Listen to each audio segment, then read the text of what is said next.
50 টাকা। 10 গম্বুজ বিশিষ্ট এই পুরাতন ঐতিহাসিক মসজিদটি অবস্থিত রাজশাহী বিভাগের বাঘা উপজেলায় বাঘা পৌরসভার মধ্যেই শহরের সন্নিকটে। সুন্দর মসজিদটি দেখার জন্য চলে আসে। মসজিদের সামনে একটা সুন্দর একটা বিশাল পুকুর রয়েছে আর একদম নিরিবিলি আমের বাগান। এবং সুলতান নাসিরউদ্দিন নসরত শাহ 1523-24 খ্রিস্টাব্দে এটা প্রতিষ্ঠিত করেন।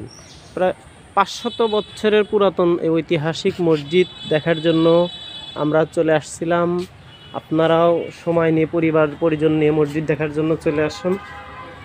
মসজিদের আপনার বাম পাশে সুন্দর দৃশ্য, এই পাশে অজুখানা, সামনে পুকুর, পাশে বাগান, বিশাল জায়গা নিয়ে মোগল সাম্রাজ্যের সময় এই মসজিদটি প্রতিষ্ঠিত হয়েছিল। এদিক থেকে একটু ভিউটা আপনারা দেখার চেষ্টা করুন। গম্বুজটা একটু দেখা যাচ্ছে, 10টা গম্বুজ রয়েছে, বিশাল বিশাল।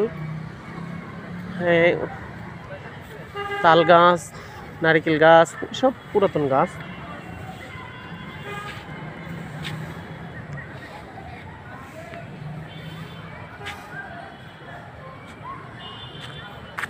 সন্ধ্যার সময় একটু আমরা